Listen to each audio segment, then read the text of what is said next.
The morning sun cast long shadows across the marble floors of Kensington Palace as Catherine walked briskly through the ornate corridors. Her heels clicked rhythmically against the polished stone, each step echoing her growing anxiety about the unprecedented meeting that awaited her. The palace staff moved with their usual quiet efficiency, but she could sense an undercurrent of tension that had been building for weeks. Catherine had always understood her position within the royal hierarchy. As the future queen consort, she carried herself with the dignity and grace expected of someone destined to stand beside the future king. However, the summons she had received the previous evening from King Charles himself was unlike anything she had experienced before. The formal language of the request, delivered by his private secretary, suggested something far more significant than their usual family discussions. The relationship between Catherine and Queen Camilla had evolved considerably since Charles ascended to the throne. Initially marked by careful politeness and mutual respect, their interactions had grown more complex as both women navigated their roles within the changing monarchy. Camilla, having fought her own battles for acceptance and legitimacy, understood the challenges Catherine faced. Yet there were fundamental differences in their approaches to royal duty that had begun to surface more frequently in recent months. Catherine's popularity with the British public had continued to soar. Her natural ease with people, combined with her genuine commitment to charitable causes, had made her a beloved figure. The press followed her every move with enthusiasm, often comparing her favorably to previous generations of royal women. This public adoration, while gratifying, also created an implicit pressure that Catherine felt keenly. She knew that every appearance, every speech, and every decision was scrutinized not just by the media but by the institution itself. The king's study was located in the east wing of the palace, a room that had served as the private sanctuary for generations of monarchs. As Catherine approached the heavy oak doors, she reflected on the conversations she had been having with William about the future of the monarchy. Their vision for a more modern, accessible royal family sometimes clashed with the traditional approaches favored by older members of the institution. These philosophical differences had remained largely private, discussed only in the comfort of their own home or during quiet walks through the palace gardens. Inside the study, King Charles stood by the tall windows overlooking the palace grounds. His silhouette was framed by the morning light, and for a moment, Catherine was struck by how much he had aged since taking the crown. The weight of the monarchy seemed to have settled heavily on his shoulders, adding lines to his face and a gravity to his demeanor that hadn't been there during his years as Prince of Wales. "Catherine, thank you for coming so promptly," he said, turning from the window with a warm but serious expression. "Please, sit down. We have much to discuss." The room itself spoke of centuries of royal tradition. Ancient tapestries adorned the walls, and leather-bound volumes filled the towering bookshelves.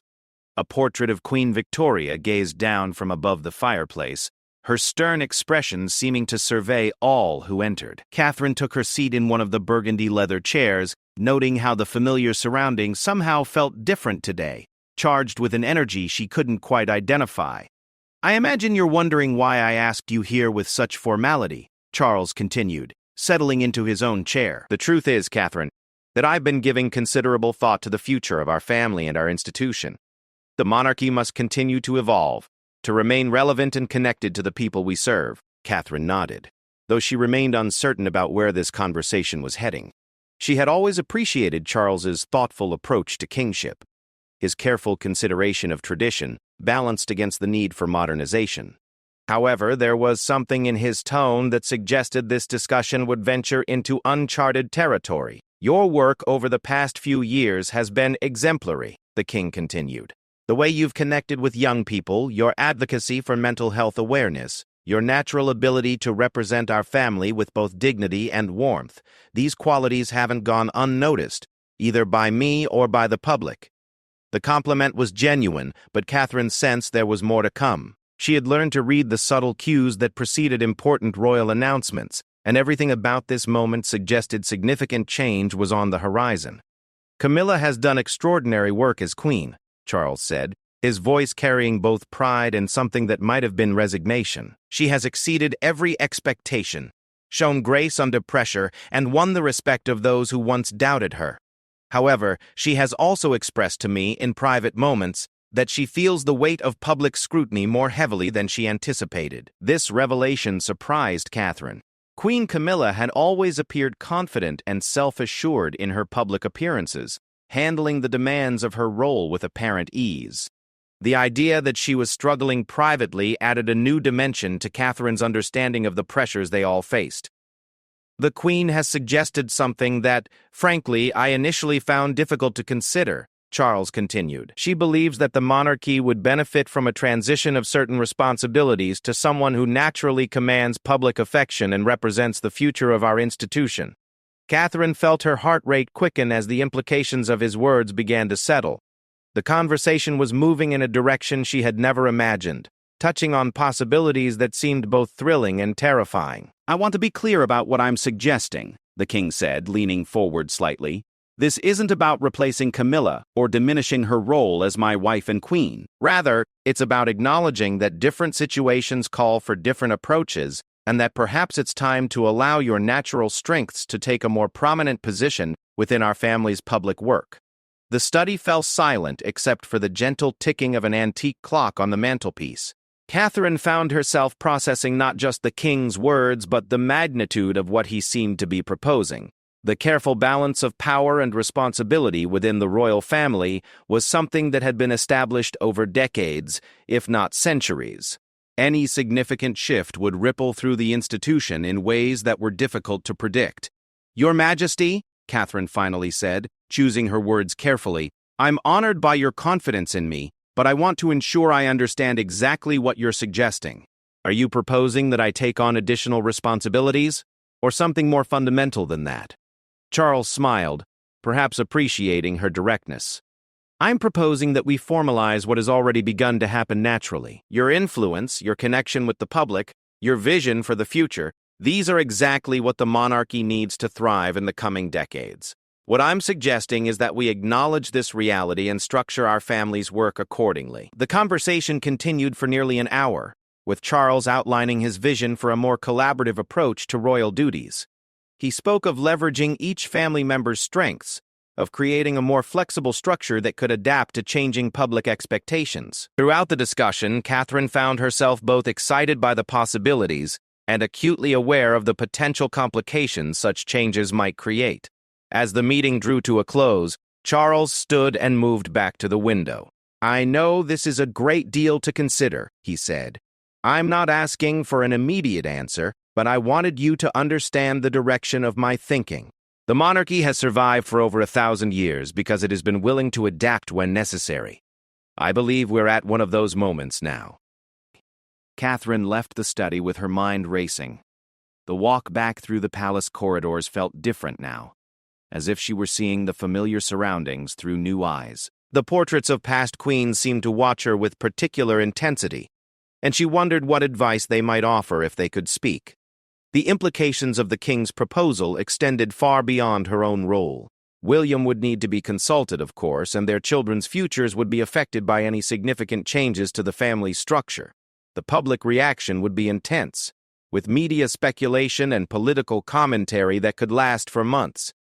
Most importantly, the relationship with Camilla would need to be handled with extraordinary care to avoid creating divisions within the family.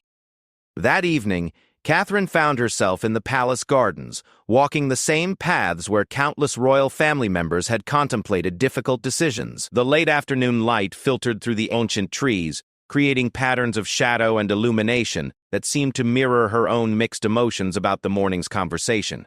She thought about her journey to this moment, from a young woman studying art history to someone being considered for a fundamentally different role within one of the world's oldest institutions. The transformation had been gradual but profound, shaped by years of learning, growing, and finding her own voice within the constraints and expectations of royal life. The conversation with King Charles represented more than just a potential shift in duties. It was an acknowledgement of how much the monarchy itself was changing. The rigid hierarchies and unquestioned traditions of previous generations were giving way to something more fluid, more responsive to public sentiment and social evolution. Whether this was positive or concerning remained to be seen. As night fell over the palace, Catherine realized that regardless of her ultimate decision, this conversation marked a turning point not just for her personally, but for the entire royal family. The morning had begun like any other, but it would end with possibilities that could reshape the monarchy for generations to come. The challenge now would be navigating the complex relationships, public expectations, and institutional pressures that would inevitably accompany such significant change. The Dawn decision, as she was already beginning to think of it, had shaken not just the palace but the very foundations of how royal authority and influence were traditionally understood and exercised. The news of the private meeting between King Charles and Catherine spread through the palace staff with the quiet efficiency that characterized all significant royal developments. By the following morning, subtle changes in protocol and scheduling had begun to appear, though their full significance remained known only to those closest to the royal family. William arrived at Kensington Palace earlier than usual, his normally composed demeanor showing signs of the intense discussion he and Catherine had shared the previous evening. The conversation that had kept them awake well past midnight had covered every conceivable angle of the king's proposal, from its potential benefits to the numerous complications it might create within the family and the broader institution. "The timing concerns me," William had said as they sat in their private sitting room, away from staff and the ever-present possibility of being overheard. Father's reign is still relatively new, and any major changes now could be seen as instability rather than innovation. Catherine had understood his concerns.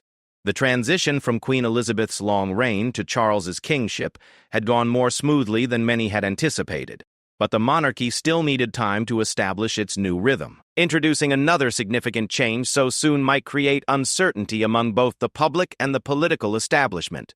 However, there were compelling arguments on the other side. Catherine's popularity continued to grow, and her natural ease with contemporary social issues made her an increasingly valuable asset for the royal family. The younger generation's connection to the monarchy often seemed to flow through her, making her a crucial bridge between tradition and modernity. The morning brought an unexpected development when Queen Camilla requested a private meeting with Catherine. The invitation, delivered through careful diplomatic channels, suggested that the Queen was ready to discuss the implications of the King's proposal directly. This conversation would be perhaps more significant than the original meeting with Charles, as it would determine whether the royal family could navigate this transition as a united entity. Catherine prepared for the meeting with particular care, understanding that the dynamics between her and Camilla would largely determine the success or failure of any new arrangement.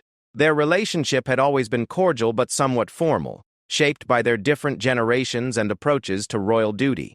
Today's conversation would require a level of honesty and mutual understanding that they had never previously attempted. The Queen's private sitting room reflected her personal taste in a way that the more formal palace spaces could not.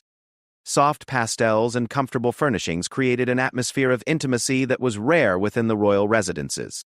Fresh flowers from the palace gardens added color and life to the space, and family photographs displayed on side tables showed the more personal side of the royal family that the public rarely saw. "Catherine, thank you for coming," Camilla said, gesturing toward a comfortable chair near the fireplace. "I thought it was important that we speak honestly about the conversation you had with Charles yesterday." The directness of the approach surprised Catherine, who had expected a more gradual progression toward the central topic. However, she appreciated the Queen's forthrightness, as it suggested they might be able to have the kind of frank discussion that the situation required. "I hope you know that Charles's suggestions came not from any dissatisfaction with my work, but from his genuine belief that the monarchy needs to evolve," Camilla continued. "I've been thinking about this for some time, actually. The pressures of this role are different than I expected, and I've watched how naturally you handle situations that I sometimes find challenging." This admission created an opportunity for genuine dialogue that Catherine hadn't anticipated. The Queen's willingness to acknowledge her own struggles humanized her in a way that formal royal interactions rarely allowed. It also suggested that the proposed changes might not create the family tensions that Catherine had most feared. "Your Majesty, I want you to know that I would never want to do anything that might undermine your position or create division within the family," Catherine said carefully. "The King's proposal honors me, but it also raises questions about how we can work together most effectively." Camilla smiled, perhaps recognizing the diplomatic skill that Catherine had developed over the years. "That's exactly what we need to discuss. Charles has a vision for how this might work, but the reality will depend on how well you and I can collaborate." The conversation that followed was unlike any Catherine had experienced within the royal family. They discussed specific situations where their different strengths might complement each other, exploring how various royal duties might be distributed to maximize their collective effectiveness.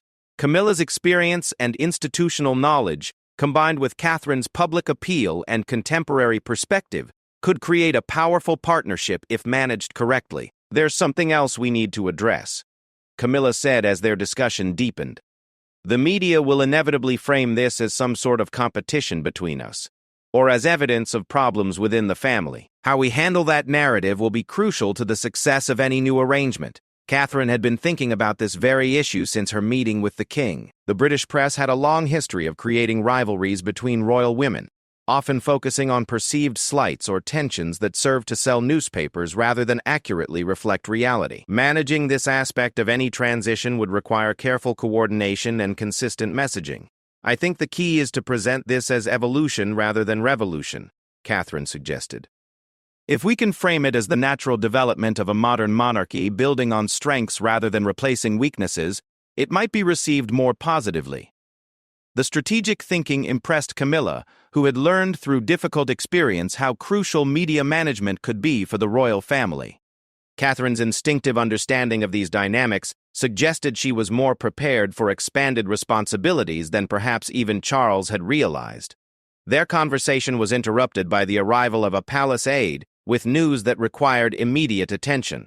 A developing international situation would require careful royal response, and both women found themselves automatically shifting into the problem-solving mode that royal crises demanded.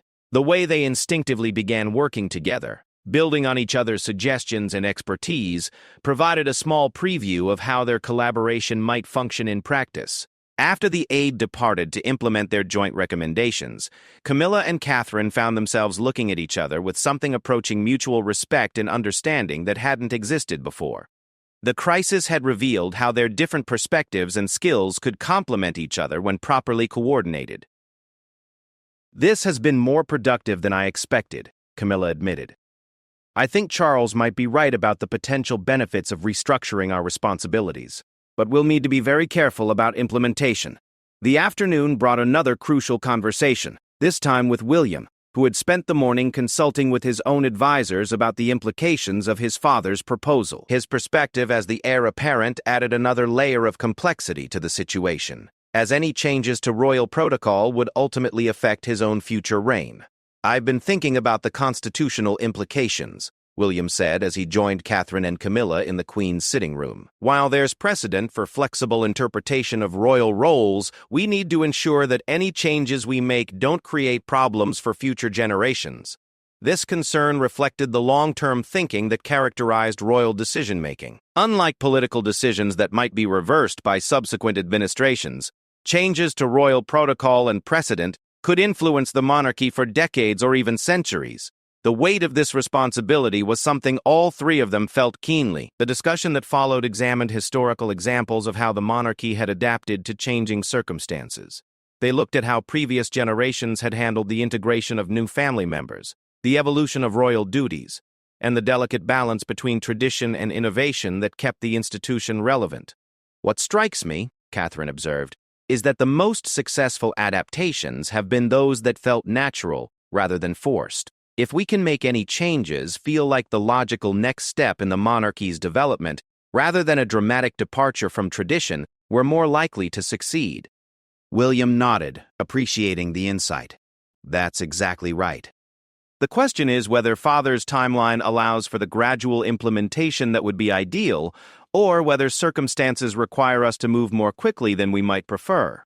The conversation revealed the complex calculations that went into every significant royal decision. Public opinion, political considerations, media reactions, family dynamics, historical precedent, and constitutional requirements all needed to be balanced against each other. The fact that they were discussing these factors openly, as a collaborative group rather than through separate channels, suggested that the king's vision for a more integrated approach to royal duties might indeed be achievable. As evening approached, the three of them had developed the outline of a plan that could satisfy most of the competing demands they faced. The key would be gradual implementation, clear communication with both the public and the press, and absolute unity among family members throughout the process. I think we should present this to Charles as a unified recommendation, Camilla suggested. If he sees that we can work together effectively, he'll have more confidence in moving forward. The proposal they developed was more sophisticated than anything Charles had initially envisioned. Rather than simply redistributing existing responsibilities, they had created a framework for expanding the royal family's overall capacity to serve the public. Catherine's new role would complement rather than replace Camilla's work, while William's preparation for eventual kingship would be enhanced by the increased collaboration between all family members. The evening meeting with King Charles took place in his private study, the same room where the original conversation had occurred. However, the atmosphere was entirely different now. Instead of one person presenting an idea to another, they were gathered as a family unit with a shared vision for the future. "I'm impressed by how thoroughly you've thought this through," Charles said after hearing their presentation. "This is more ambitious than what I originally proposed, but I think it might be exactly what we need." The king's approval was crucial, but Catherine realized that the most important outcome of the day had been the development of genuine collaboration between the family members who would need to make any new arrangement work. The morning had begun with uncertainty and potential conflict, but it was ending with shared purpose and mutual respect. As they prepared to leave the king's study, Camilla turned to Catherine with a smile that seemed more genuine than any they had previously shared.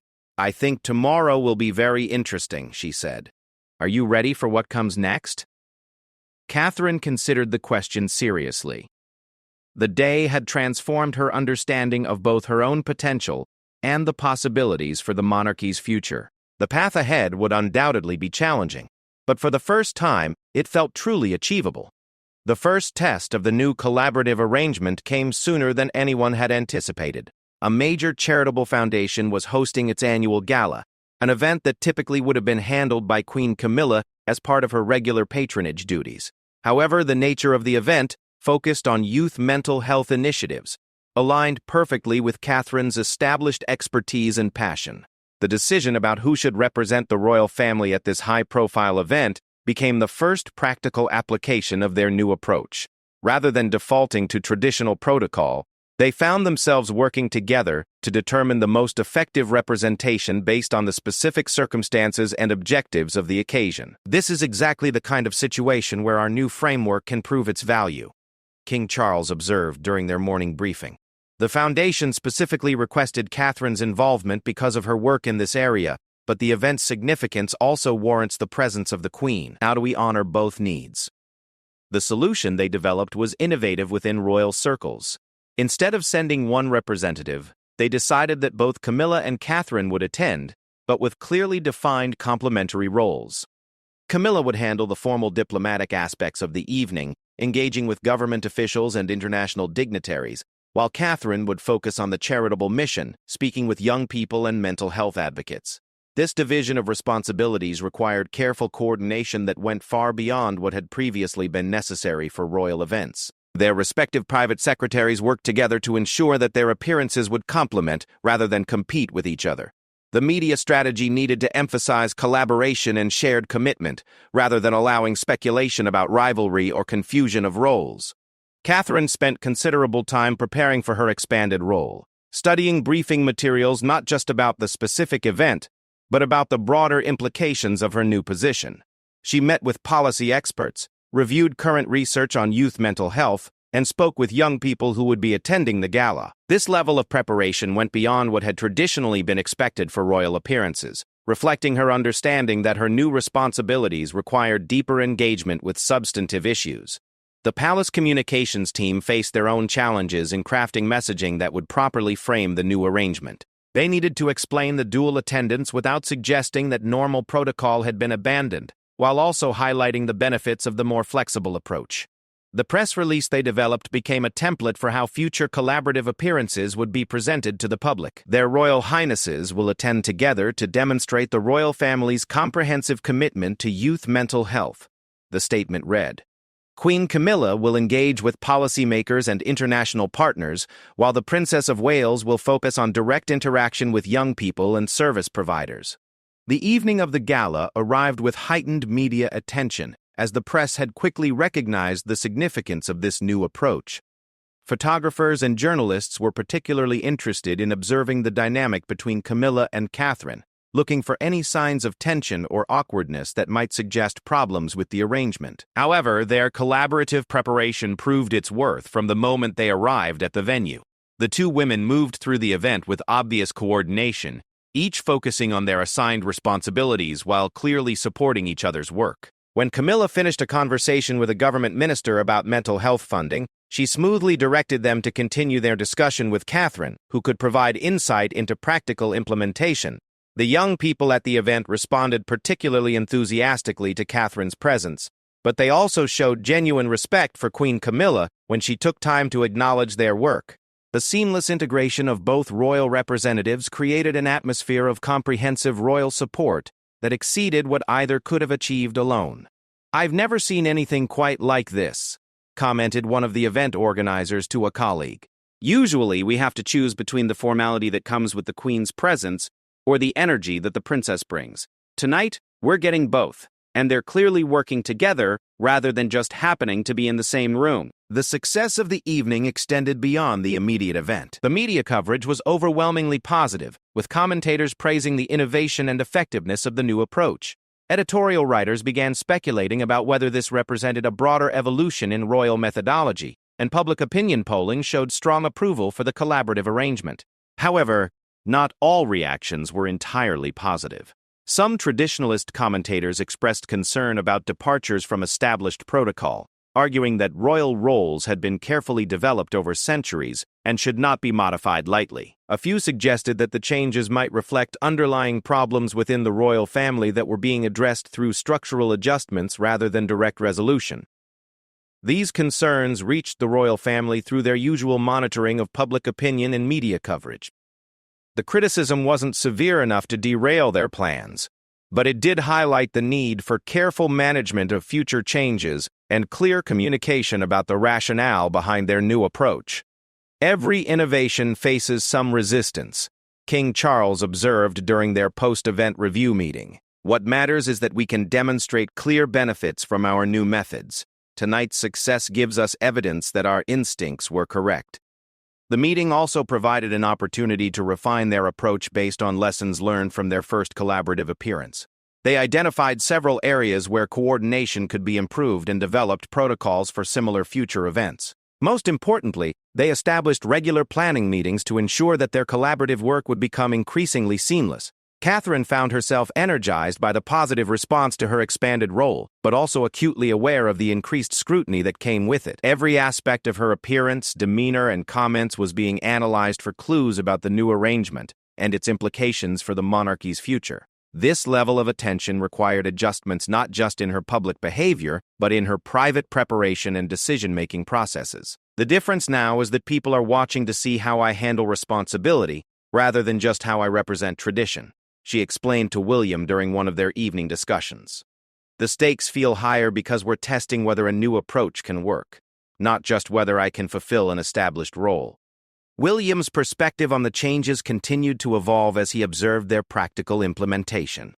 Initially cautious about potential complications, he was beginning to see how the new arrangement might actually strengthen the monarchy's long-term position by demonstrating its capacity for thoughtful adaptation.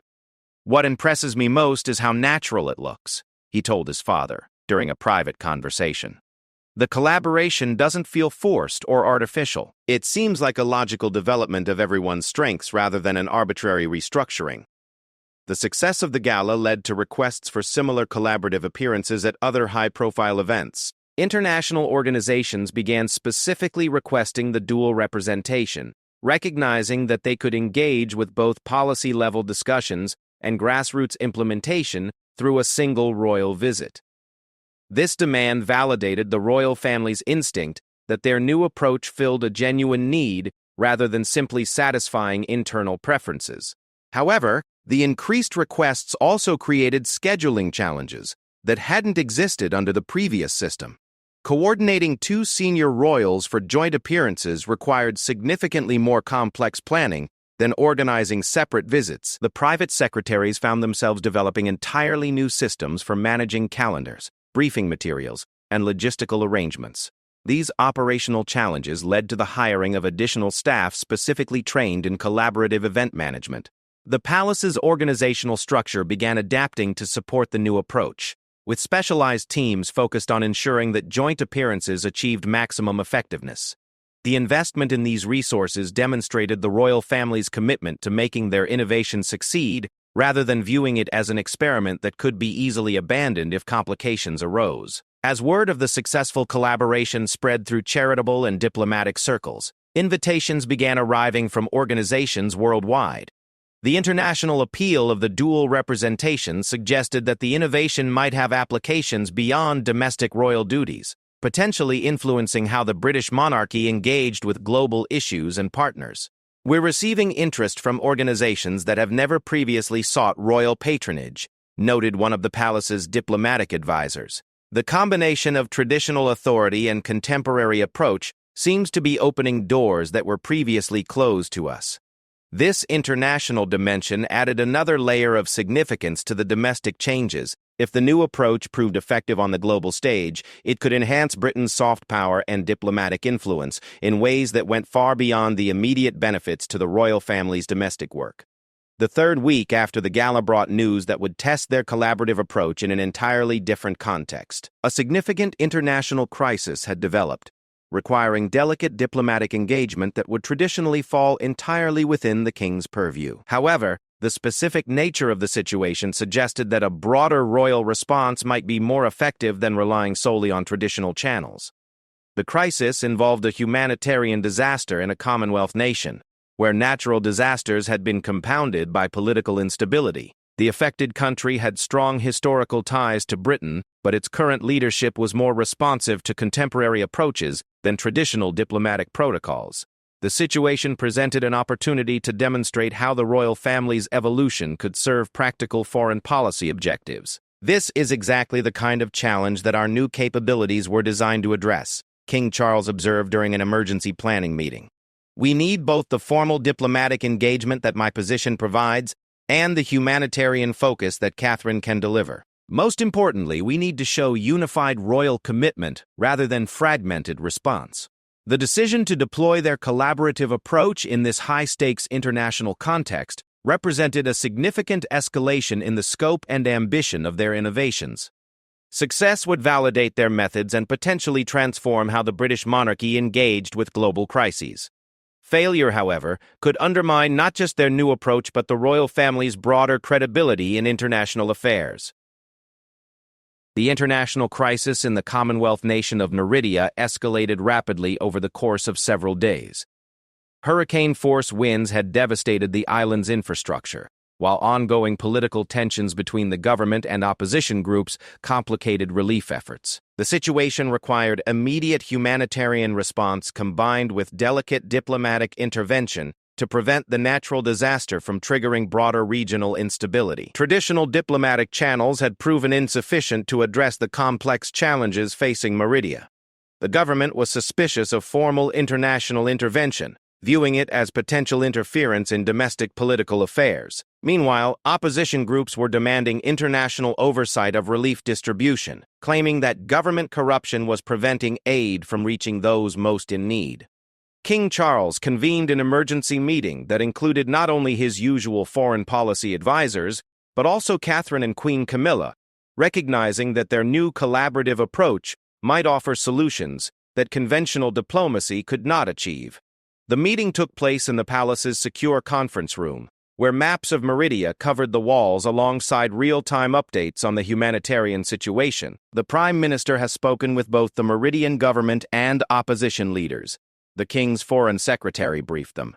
Neither side trusts the other enough to accept a single intervention approach. The government wants only official diplomatic engagement, while the opposition is calling for direct humanitarian action that bypasses government channels. Catherine studied the briefing materials with particular attention to the humanitarian data. The statistics were sobering.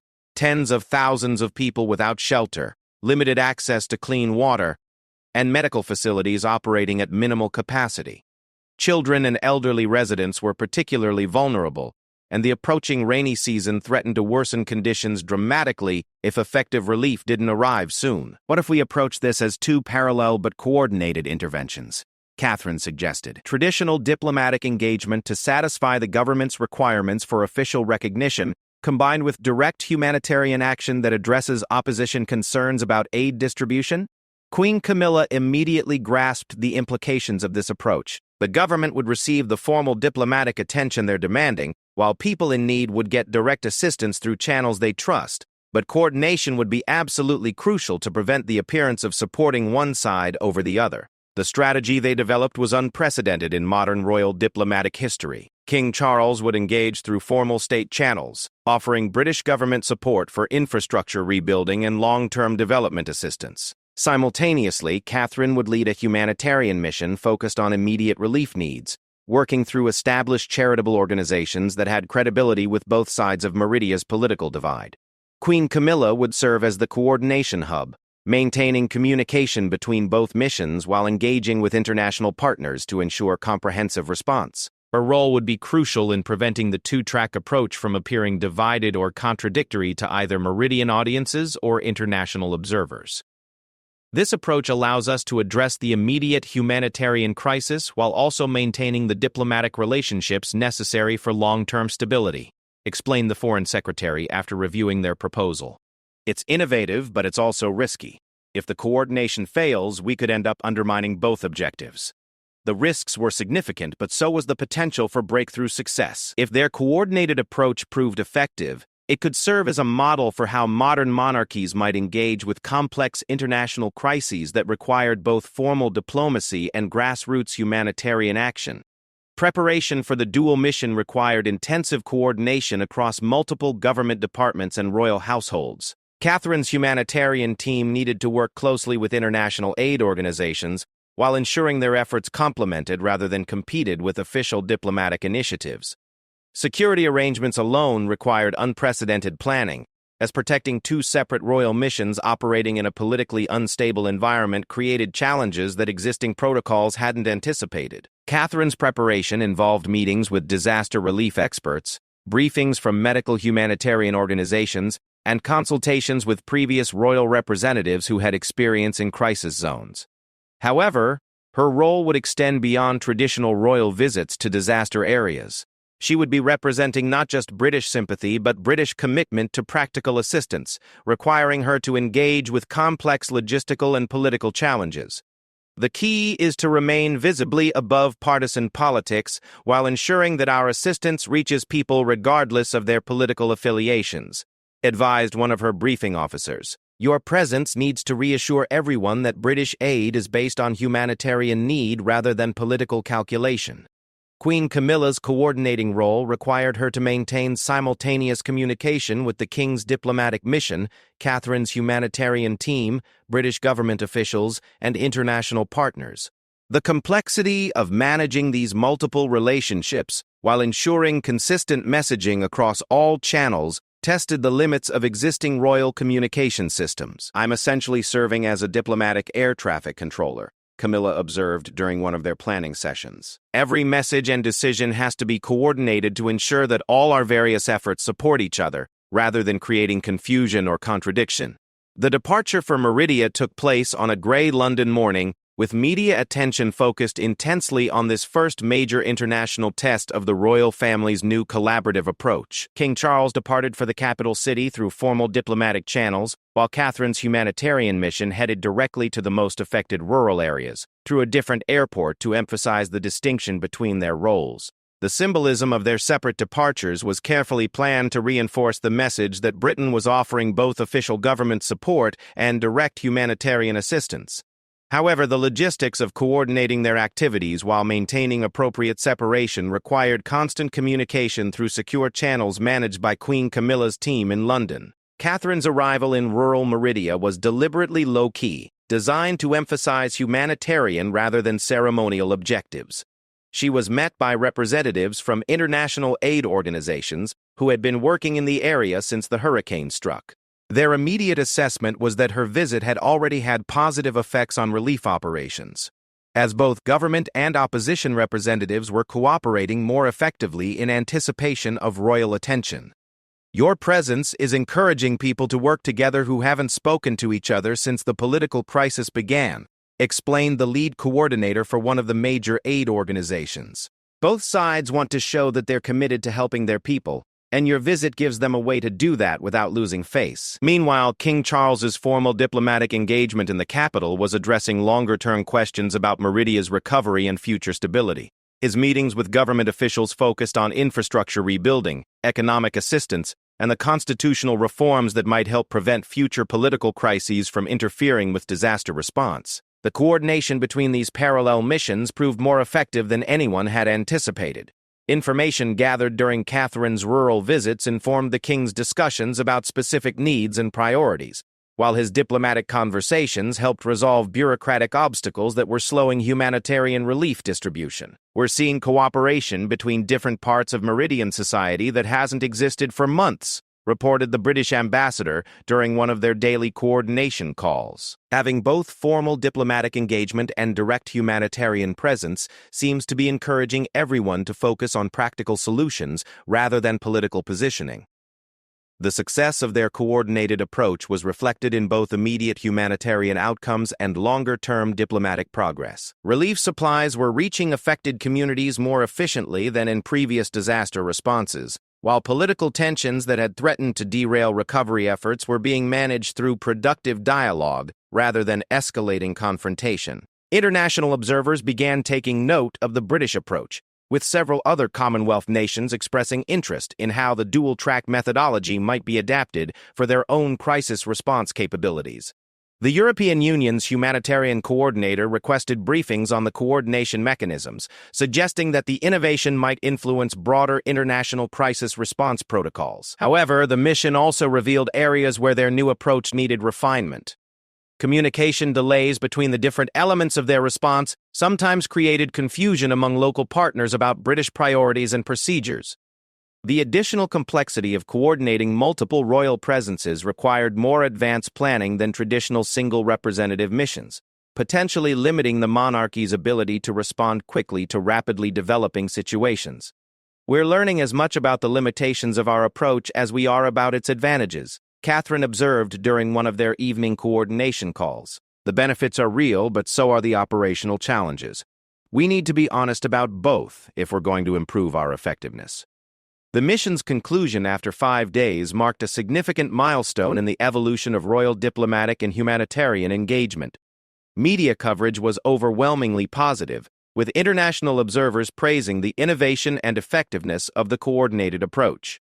More importantly, the humanitarian outcomes had exceeded expectations, with relief operations continuing more smoothly than typically occurred after high-profile visits ended.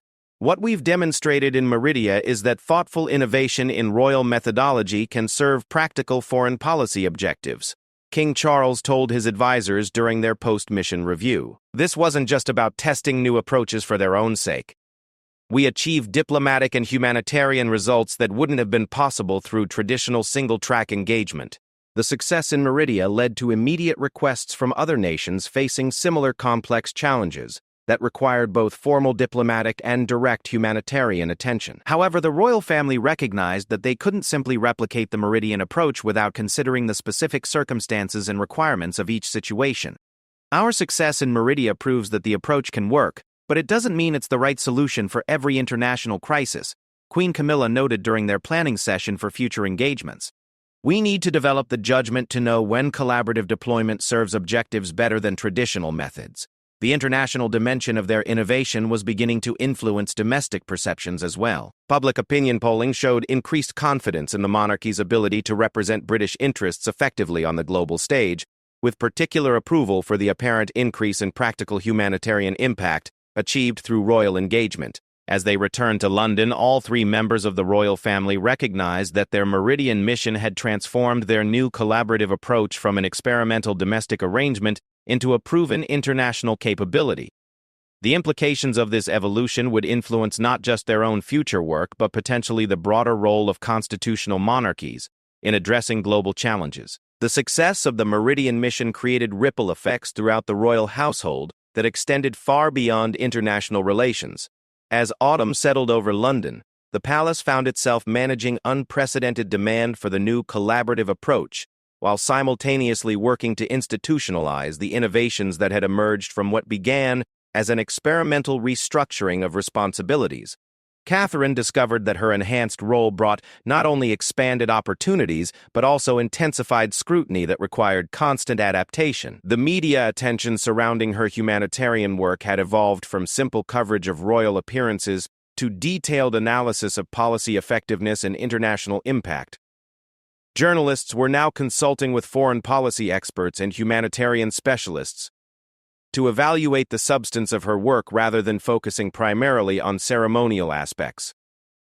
The questions have become much more sophisticated, Catherine observed to her private secretary during their weekly planning meeting. They're asking about specific humanitarian outcomes, long-term development strategies, and how our approach compares to other international relief efforts. I need to be prepared for substantive policy discussions, rather than just ceremonial interactions. This evolution required Catherine to develop expertise that went beyond what had traditionally been expected of royal representatives. She began meeting regularly with academic experts, policy researchers, and practitioners from international organizations to deepen her understanding of complex humanitarian and development issues.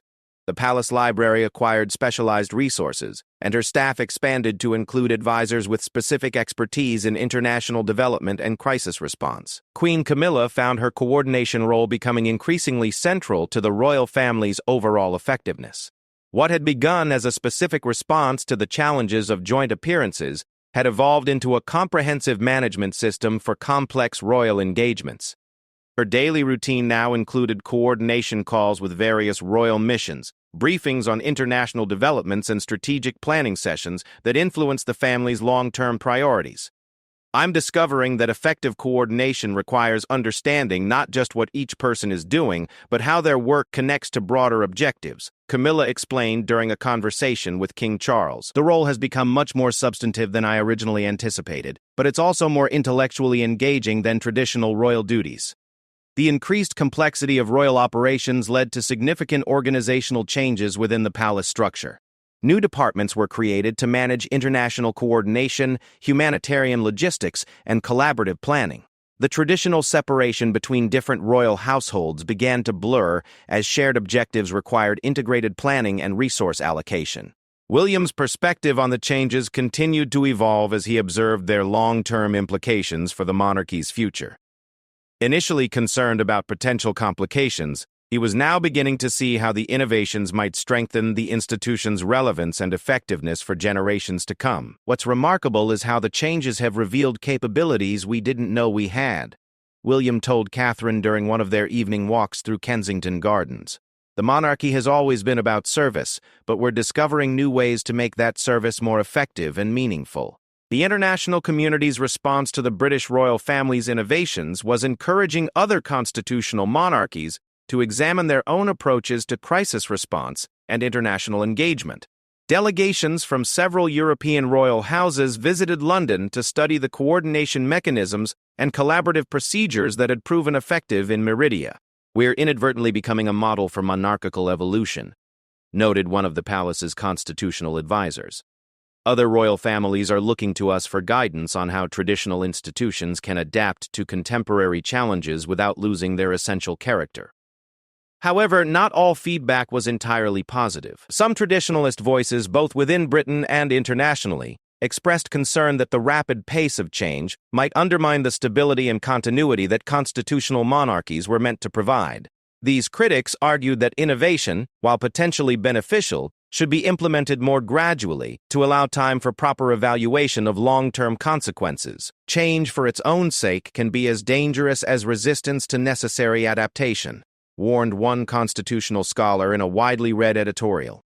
The British royal family's innovations show promise, but they also raise questions about how much change an ancient institution can absorb while maintaining its essential identity. These concerns reach the royal family through their regular monitoring of academic and political commentary. While not severe enough to derail their new approaches, the criticism did encourage more systematic evaluation of their innovations and more careful communication about the rationale behind specific changes, King Charles convened a series of reflective sessions designed to assess the successes and limitations of their first 6 months operating under the new collaborative framework. These meetings brought together family members, senior staff, constitutional experts, and outside observers to provide comprehensive evaluation of both immediate results and longer-term implications. We need to be honest about what's working well and what requires adjustment, Charles said during the opening session. Our success in specific situations doesn't automatically mean that all aspects of our new approach are optimal. Continuous improvement requires continuous evaluation. The assessment process revealed several areas where refinements were needed. Communication protocols required streamlining to prevent delays and confusion during crisis responses. Resource allocation needed better advance planning to ensure that collaborative missions received adequate support without straining the palace's overall capacity. Most importantly, clearer guidelines were needed for determining when collaborative approaches offered advantages over traditional single representative engagement. Catherine's role in this evaluation process was particularly significant, as her experience in both traditional and innovative royal duties provided unique perspective on the practical implications of different approaches. Her insights influenced recommendations for training future royal family members and for developing institutional memory about effective collaborative techniques. The most important lesson is that innovation requires not just good intentions, but also practical systems for implementation, Catherine observed during one evaluation session. What we've learned about coordination, communication, and planning will be valuable regardless of how our specific approach continues to evolve. The evaluation process also identified opportunities for expanding successful innovations to other areas of royal work.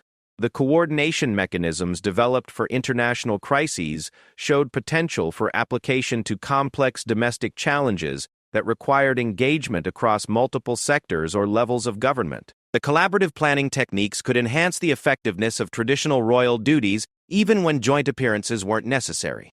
As winter approached, the royal family began planning for the following year based on lessons learned from their innovative period. The planning process was itself more collaborative than previous royal scheduling, with all family members contributing to strategic decisions about priorities and resource allocation, rather than simply coordinating separate calendars. "We're not just scheduling appearances anymore," noted one of the senior planners. "We're developing integrated strategies for addressing complex challenges that require sustained royal engagement over extended periods." The planning has become much more sophisticated and intellectually demanding. The year's experiences had also influenced public expectations about royal engagement. Polling data showed that citizens now expected more substantive royal contributions to addressing national and international challenges, moving beyond ceremonial functions toward practical problem-solving roles. This shift in public expectations created both opportunities and pressures for continued innovation. The public's confidence in our ability to make meaningful contributions to serious challenges is gratifying, but it also raises the stakes for everything we do, William observed. We can't simply return to purely ceremonial functions without disappointing expectations that we've helped create. The international requests for collaborative royal engagement continued to arrive at an unprecedented rate, requiring careful selection and planning to ensure that the family's enhanced capabilities were deployed most effectively. Priority systems were developed for evaluating requests based on humanitarian need, diplomatic importance, and the specific advantages that collaborative engagement might offer over alternative approaches. As the year drew to a close, a major retrospective event was planned to showcase the innovations and their impacts. The event would bring together international partners, humanitarian organizations, diplomatic representatives, and domestic stakeholders who had been involved in various collaborative royal initiatives throughout the year. This retrospective isn't just about celebrating our successes, King Charles explained during planning sessions. It's about sharing what we've learned with others who might benefit from similar innovations and getting feedback that will help us continue improving our effectiveness. The retrospective event was scheduled for early December, timing that would allow comprehensive review of the year's innovations while also providing a platform for announcing refined approaches for the following year. The guest list included representatives from other Commonwealth monarchies, European royal houses, international organizations, and academic institutions that studied constitutional monarchy evolution. Catherine's role in preparing for the retrospective required her to synthesize lessons learned from all of her enhanced responsibilities throughout the year. Her presentation would cover not just specific successes, but also the broader implications of collaborative royal engagement for addressing contemporary challenges. The opportunity to share insights with international audiences represented another evolution in her role. From traditional royal representative to thought leader on monarchical innovation. What we've discovered this year extends beyond our own family or even our own institution, Catherine reflected during her preparation sessions. We've learned things about coordination, collaboration, and crisis response that could benefit many organizations trying to address complex challenges in rapidly changing environments. As December arrived and the retrospective event approached, all three main participants in the year's innovations found themselves contemplating not just what they had accomplished, but what their experiences suggested about the future evolution of constitutional monarchy. The changes that had begun with a single conversation in King Charles's study had grown into a comprehensive transformation of how the royal family approached its responsibilities to both Britain and the international community. The Dawn decision that had initially shaken the palace had, by year's end, strengthened not just the royal family's effectiveness but also its confidence in its ability to adapt thoughtfully to changing circumstances while maintaining essential continuity with centuries of constitutional tradition. The future remained full of challenges, but the year's experiences had proven that those challenges could be met through careful innovation guided by commitment to service and collaboration.